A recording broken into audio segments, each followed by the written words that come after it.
বাজে মানে 10টার মধ্যে সব রান্না কমপ্লিট। পাগল পাগল লাগে ঘরকে ঘরে। আজকে তাও অন্যদিন এগিয়ে থাকে, আজকে কেন কী করে দেরি হলো আমি না কিছুতেই বুঝতে পারছি না গো।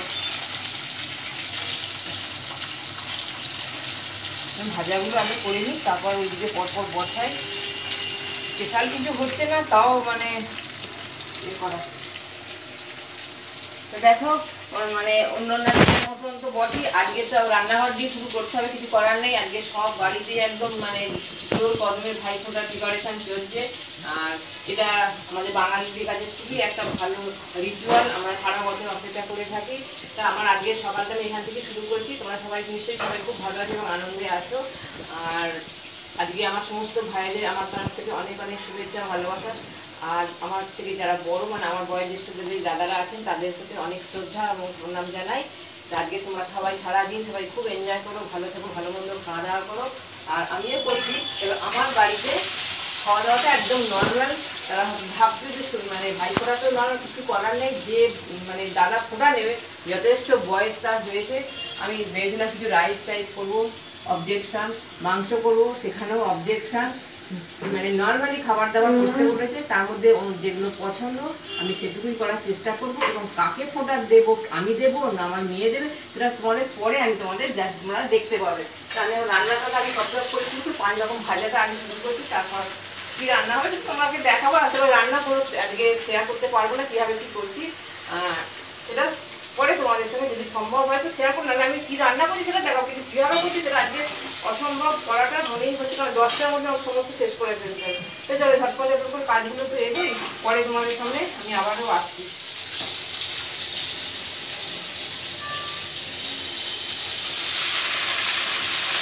আর এই পালং শাকগুলো হালকা গরম জলে না ভেজালে হয় না। প্রচণ্ড কাটতে আসা থাকে পালং শাক, যার ফলে হালকা করে গরম জলে মিনিট 15 ভিজিয়ে রেখেছিলাম। তারপরে পোকামাকড়ও থাকে, এটাই সেগুলো যেগুলো শাকই একটু হালকা করে গরম জলে ভিজিয়ে রাখাটাই ভালো। আমিও ভিজিয়ে রেখেছিলাম, সকালবেলা উঠে রান্না করে চাটা খাওয়ার আগে আমি শাকটা ভিজিয়ে রেখে দিয়েছিলাম।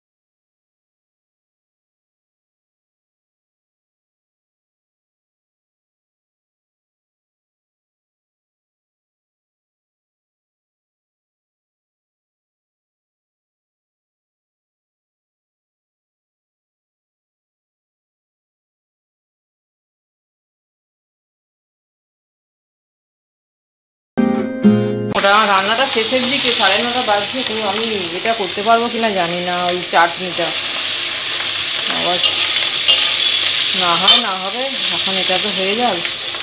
চাটনি অবশ্য যাদের জন্য করা তাদের অত পছন্দের বিষয় না, কিন্তু মনটা প্রস্তুত করতে চাটনিটা হলে ভালো হতো, কি আর করা যাবে। এটাই করি তো এখন। বাপরে বাপ।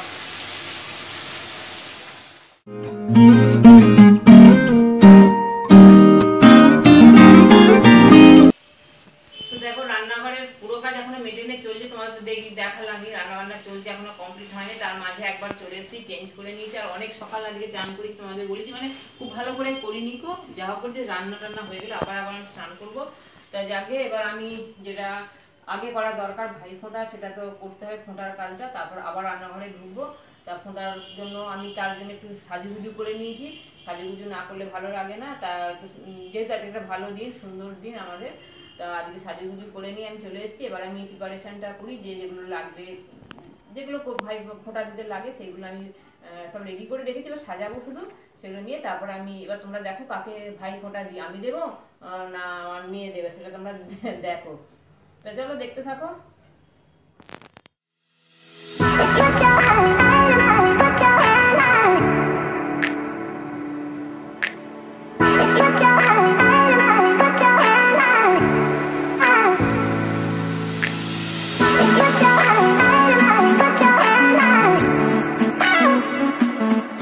না সেই যে সুন্দর মুহূর্তটা চলে এসেছে, দেখো। এবার তোমরা বুঝতে পারলে তো যে কার ফোঁটা হবে বললাম, হ্যাঁ যে দাদু ভাইয়ের ফোঁটা হচ্ছে আমাদের বাড়িতে। না, শুরু করে দাও। এটা হচ্ছে অষ্টমতম দাদু ভাই ফোঁটা হচ্ছে, 5 বছর বয়সে শুরু হয়েছিল।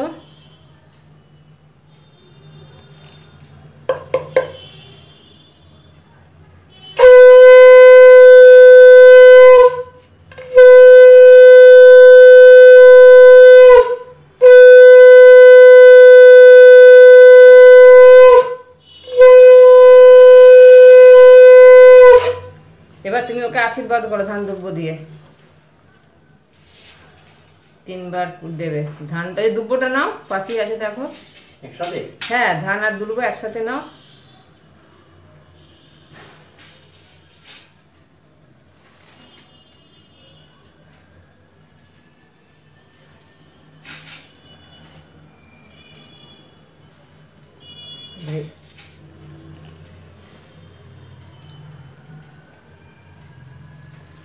আচ্ছা, এবার হবে মিষ্টি খাওয়ার পর্ব।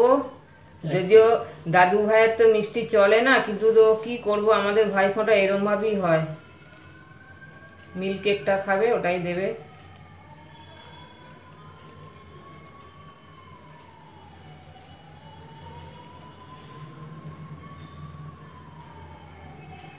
এবার তুমি একটা কিছু খাইয়ে দাও নাতনিকে, দেখো নাতনি তো সাংঘাতিক খাদ্য রসিক, দেখো কি খেতে যায়। ও, নাতনি রসগোল্লা খেতে ভালোবাসে, ওই জন্য রসগোল্লাটাই দাদুভাই ঠিক চুজ করেছে। সবই তো হয়ে গেল, আর তোমাকে তো গিফট দিতে আমি বন্ধ করি, জানি না তুমি শোনো না, তো শুনতে চাও না। বাবা, এবারে আবার তো পকেটে হাত দিচ্ছে দেখছি দাদু ভাই। এই যে তোমার আবার এই যে দিলাম আমি, এটা খুলে দেখো, তোমার অনেক কিছু আছে, তোমার আর যদি কিছু লাগে, হ্যাঁ, তোমার অন্য শো বড় ইত্যাদি আমি কিনে দেবো। আচ্ছা, কি দিয়েছে দেখি দেখি। আমরা কোনো বছর আমি দিতে দিই না, মানা করি, এবছর শুনলো না। আচ্ছা, টাকা দিয়েছে, কত টাকা দেখি। আচ্ছা, 1000 দিয়েছে। আর একটা কি দেখা যাচ্ছে? ও বাবা, ওটা দিয়েছে, ওটা কিন্তু হ্যান্ডেল করব কিন্তু আমি। কেন আমার বাবুসোনার আমি পিন নাম্বার সব জানি। ভালোই হয়েছে, মেয়েকে দিয়েছে, ওটা হ্যান্ডেল করা, যা করার সর্বনাশ করার আমি করে তারপর বাবুসোনাকে ওটা ফেরত দেবো। পর্বটা মিটে গেল। ওসব ভাই ফোঁটা না, এটা দাদু ভাই ফোঁটা। এবার আমাকে রান্নাঘরে দৌড়তে হবে, আর কিছুটা তো আছে, এখন অনেকটা এগোতে হবে। আর এই শাড়িটা আমাকে চেঞ্জ করতে, শাড়ি পরে আমি কিছুদিন রান্নাবান্নার কাজ করতে পারবো না। তা শাড়িটা চেঞ্জ করে নিয়ে মানে রান্নাঘরে দৌড় দিতে হবে, যে বাকি যে রান্নাটা আছে সেটাকে কমপ্লিট করে নিচ্ছি। নিয়ে আর কিছু একদম কথা মানে একদম বাড়ানোর একদম সুযোগ নেই আর কি। মানে মাথার টেনশন ধরে গেছে, এখানে 9:45টার মধ্যে বাবুসোনাকে খেতে দিতেই হবে। আজকে একটু সময় নিয়েছি, তা চলো। আর একদম না, এই যে এটা বিউলির ডাল, পটলের তরকারি, এখানে আছে 5 রকম ভাজা, পটল, আলু, কুমড়ো আর পেঁপে ভাজা, আর আছে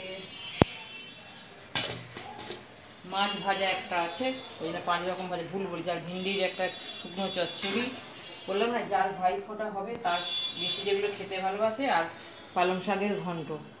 আর তোমরা তো দেখিয়ে নিয়েছো যে ভাই ফোঁটাটা কার হলো। তা বয়স্ক মানুষের খাবারটা যেরকম হওয়া উচিত, বা আমি ইচ্ছা ছিল একটু ভালো করব, কিন্তু খাবে না যখন বলে, সেটা তো আমার করে কোনো লাভ নেই। পায়েস বা চাটনি বা সব, এবার পায়েস যে খাবে না, আমার মেয়েও একদমই খাদ্যরসিক না, আগেও বলেছি। এই ওই যে সঙ্গীতাদির বাড়িতে গেছিলো, তোমরা তো ওই ভিডিওটা দেখেছো, যে ওদের পুজো পারপাসে কিছু খাওয়া দাওয়া হয়েছে, সেই জন্য উনি এখন মানে আজকে আর কিছু খাবে না, ওই সিম্পল খাবার খাবে। আর বাবুসোনাও যেহেতু কালী পুজো রাত্রে আমি ডিনারে লুচি করেছিলাম, সেই জন্য আমাকে সিম্পল রান্না করতে বলেছে। এইরকম রেস্ট্রিকশান নিয়েই আমাকে ভাইফোঁটার মানে মেনুগুলো করতে হয়। তোমার হয়তো ভাববে এইটা সামান্য একটু রান্না, কিছু করার নেই। বললাম যে যার ভাইফোঁটা সে যেরকম খেতে চাইবে, আমাকে তো সেরকমই করতে, এবং সর্বদা শরীরটাও দেখতে হবে। তা চলো, এরকম হাফ চান করেছি সকালে, পুরো চান হয়নি, পুরো স্নান টান করে পরে একবার আসবো। এই যে কালিয়াটা হয়ে গেল, চিংড়ি মাছের হয়ে গেল,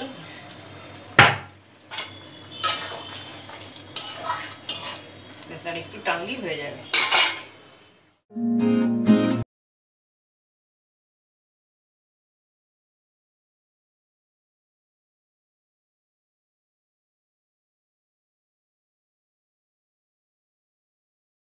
মুড়ি খাচ্ছি। আজকে বুঝতে পারছি যে খাওয়া দাওয়া কমপ্লিট হয়ে গেছে। হ্যাঁ, খাওয়া দাওয়া কমপ্লিট, সমস্ত কাজ যাবতীয় সব গুছিয়ে নিয়েছি একদম টাইমের মধ্যে, কোনো একটু 5 মিনিটও আমার দেরি হয়নি। এইটাই আমার খুব টেনশন ছিল। রান্না তো করি রোজই, তাড়াহুড়ো করেই করতে, তারপরে আজকে ওই যে ভাই ফোঁটার পর্বটা, ওটা তো একটু সময় লাগে, ওই রান্না করতে করতে আমাকে করতে হয়েছিল। এটাই চিন্তা করছিলাম যে খুব যে বাবুসোনা যে খায় সেই টাইমের মধ্যে দিতে পারবো। যদিও সবকিছু সিম্পল রান্না হয়েছে, তাহলেও তো আমাকে তো করতে হয়েছে সবগুলোই।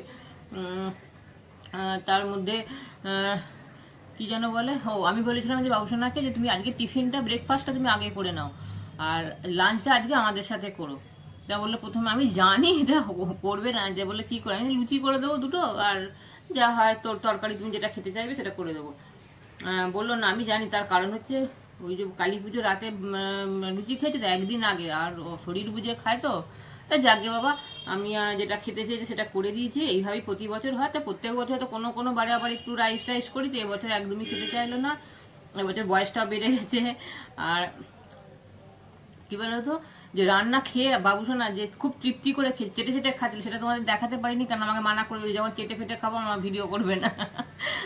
যাকে আমি বললাম খুব সুন্দর খাওয়া হয়েছে, আমি যেরকম মানুষ আমার মতনই খাওয়া হয়েছে। তবে অন্য কেউ খেলেও তাদেরও ভালো লাগবে যে এত সিম্পল নিরামিষ রান্না যে এত সুন্দর হয়।